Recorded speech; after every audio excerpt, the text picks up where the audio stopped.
கிருஷ்ணகிரி கிழக்கு மாவட்ட திமுக சார்பாக திமுக மண்டல பொறுப்பாளர் ஆலோசனைக் கூட்டம் மற்றும் தேர்தல் முன்னேற்பாடுகள் குறித்த ஆலோசனைக் கூட்டத்தில் தமிழக அரசின் 4 ஆண்டு சாதனைகளை மக்களை வீடுகளில் நேரடியாக சந்தித்து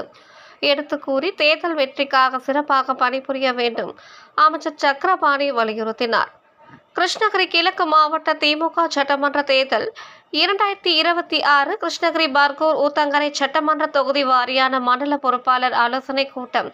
கிருஷ்ணகிரி கிழக்கு மாவட்ட செயலாளரும் பர்கூர் தொகுதி சட்டமன்ற உறுப்பினருமான மதியழகன் தலைமையில் நடைபெற்றது.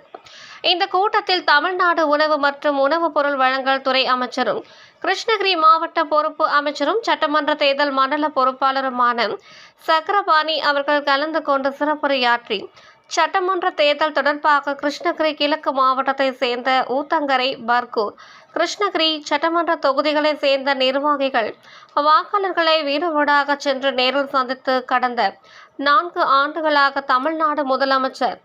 மாண்புமிகு தளபதியார் அவர்கள் தலைமையிலான திராவிட மாடல் ஆட்சியில் செய்யப்பட்ட மக்கள் நல திட்டங்களான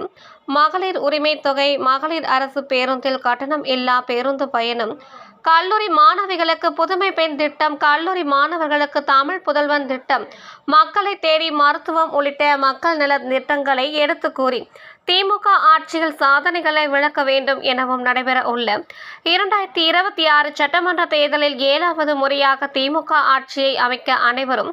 அயராது பாடுபட வேண்டும். கழக தலைவர் தமிழ்நாடு முதலமைச்சர் மாண்புமிகு தளபதியார் அவர்கள் 2வது முறையாக முதலமைச்சராக பொறுப்பேற்பதற்கு நீங்கள் அனைவரும் அயராது உழைக்க வேண்டும் எனவும் ஆலோசனை வழங்கினார். இந்த கூட்டத்தில் மாவட்ட அவைத்தலைவர் நாகராஜ், சட்டமன்ற தொகுதி பார்வையாளர்கள் ரமேஷ், தேவகுமார், முனிவேல், முன்னாள் நாடாளுமன்ற உறுப்பினர் சுகவனம், அமைப்புச்சாரா ஓட்டுநர் அணி மாநில செயலாளர் செங்குட்டுவன், முன்னாள் சட்டமன்ற உறுப்பினர் நரசிம்மன் மற்றும் திமுக நிர்வாகிகள் கலந்து கொண்டனர். மேலும் இந்த கூட்டத்தின் இறுதியில் விளையாட்டு மேம்பாட்டு அணி சார்பாக விளையாட்டு வீரர்களுக்கு விளையாட்டு உபகரணங்களை மாண்புமிகு அமைச்சர் அவர்களும் சட்டமன்ற உறுப்பினரும் வழங்கினார்கள்.